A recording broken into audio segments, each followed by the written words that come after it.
Welcome, welcome. Thank you, family and friends, for joining me. And what else? Maria loves to talk.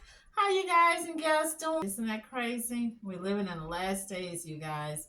And all that violence and drama that happened in 2024, I see is trying to come up here and join us in 2025. And we need to just rebuke it. Rebuke it.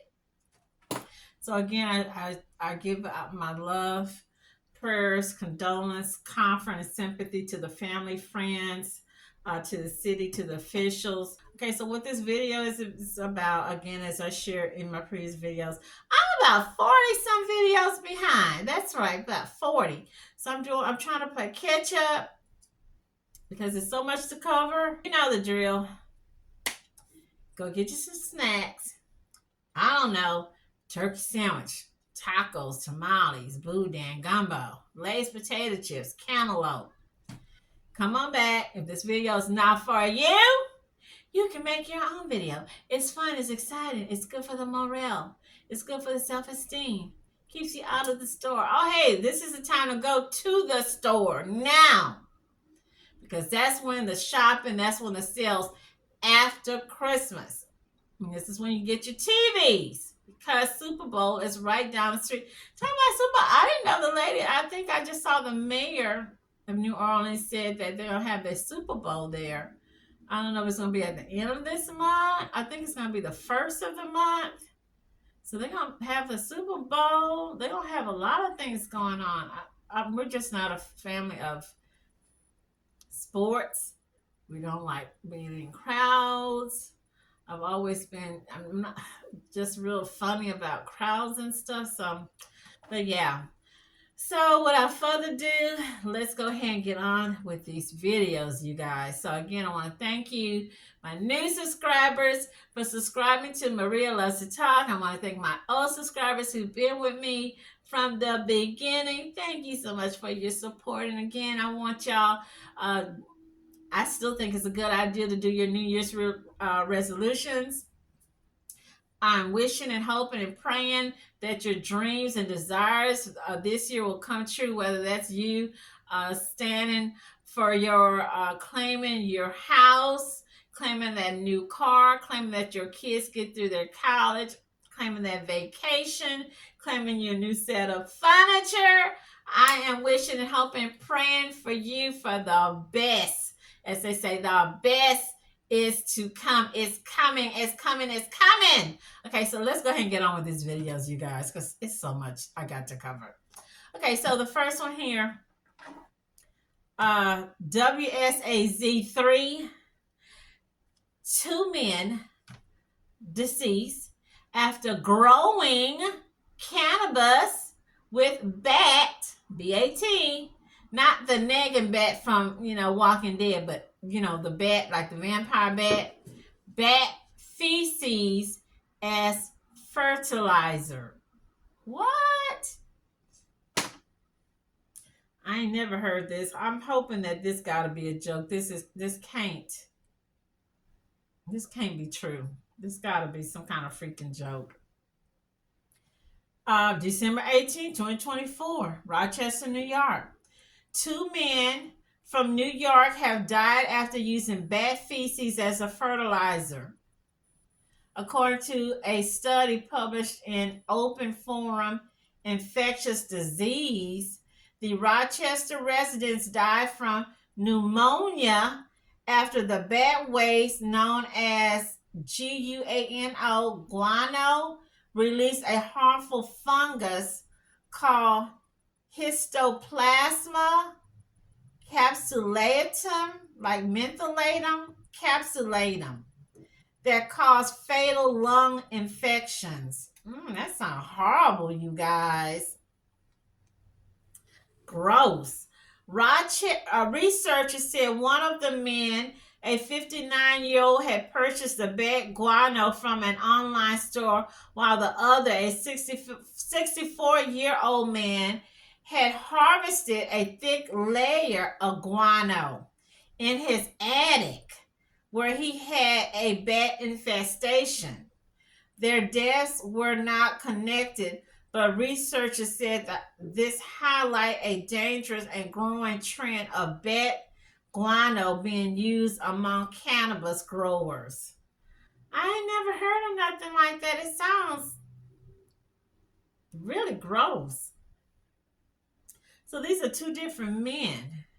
CDC said histoplasma is a fungus found in soil, bird and bat droppings in areas in the U.S. that causes lung infections. Health officials said early testing and antifungal treatment help prevent severe infections. Ooh, you guys, prayers go out to these men. No, they're not showing their pictures. I guess I wouldn't want my dad or uncle, husband, grandpa picture shown next to this showing bat feces fertilizer. They're using it for their weed or whatnot. And the other man had it in his attic. Ugh. Fox 4, let's just keep up talking about the little animals. Texas teen accused of poisoning rival's goat because she doesn't like cheaters. What? Why would you attack somebody's animal? Let me keep that thought. I got a story to tell y'all. I don't know. Yeah, I'm probably rambling, you guys. So this teen, this little evil heifer, should I say, this little wicked Jezebel. So, okay, so this is, I've never heard of Williamson County, Texas. Williamson County. A Texas teenager admitted to law enforcement she poisoned a goat because she believed the caretaker, a fellow student, was a cheater. And she doesn't like cheaters, according to an arrest affidavit. Well, you cheated. You went and deleted an innocent animal that didn't do anybody anything. You're playing God with with an animal, picking on a defenseless, innocent animal. And she's young, 17. If you're doing this at 17, honey, I don't want to see what you're going to be doing at 27, at 47. This is how these little serial killers, how they start. ISD student is now charged with felony animal cruelty after allegedly poisoning a classmate's show goat with a pesticide. According to an arrest affidavit, Cedar Park police arrested Aubrey Van Landingham in November for, quote, intentionally and knowingly torturing the animal at Vista Ridge High School. KVU's Jessica Cha breaks down what led up to the student's arrest and how neighbors are reacting. It was a Wednesday on October 23rd at Vista Ridge High School's Future Farmers of America agricultural facility. It's just a half mile down the road from the school. That's where security cameras caught 17-year-old Aubrey Van Landingham grabbing supplies, walking to the goat pen with a syringe-like item, and forcing it into a goat's mouth several times. Cedar Park police say that was the second time in a 3-day span Van Landingham fed Willie, the 6-month-old goat, a toxic pesticide, eventually killing it. Yeah, I hear the animals all the time, and, you think that they're having a good life there. And Selma Diaz lives a block from the agricultural facility and is a Vista Ridge graduate. Yeah, it was very shocking to hear what happened there because especially, when you're in that program, you're supposed to have such a love for animals. Diaz says being an FFA was extremely popular when she was in school, and she says it's a tradition for some families that span generations. Investigators say Van Landingham, a member of the FFA, admitted to poisoning Willie when they arrested her in November. They say the reason why she did it is because Willie's owner is, quote, a cheater, and Aubrey doesn't like cheaters. They also say they found Google searches for how much bleach can kill an animal, as well as videos and pictures of Willie convulsing sent to the victim's mother on Van Landingham's phone. To go a couple of days poisoning the goat on purpose, it's just so heartless. We also reached out to the victim's family for comments. We have not yet heard back. Leander ISD has yet to confirm if Van Landingham is still attending Vista Ridge High School. She is scheduled to appear in a Williamson County court on January 15th. In Cedar Park, Jessica Cha, KV News. She knew exactly what her little freaking demonic butt was doing. The court documents say the surveillance video then shows Aubrey enter the goat pen, and while straddling the goat, She sounds nasty. You know, you got these weird people that be up there trying to, you know what, the animals. Holding the goat's head and forcing the syringe type item into the goat's mouth. So she force fed. She struggled to hold the goat, release him, and twice more forced the syringe type into the goat's mouth. She then returns to the goat pen 2 more times during the day to check on the goat. Now that's an evil cow. The video shows the teen pulling out a cell phone, appearing to text 3 times, taking photographs or videos of the goat, making a phone call, then taking more photographs or videos of the goat. Just evil.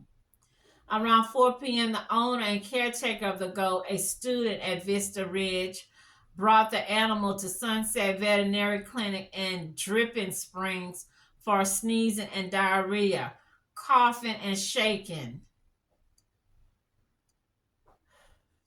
The next day around 7:30, the goat was brought in and was dead. A necropsy was performed on the goat, and once the veterinarian cut into the goat's stomach, he immediately recognized the smell of pesticides. The investigation revealed a drench, gun, and 2 bottles of prolate insecticide, pesticide were recovered.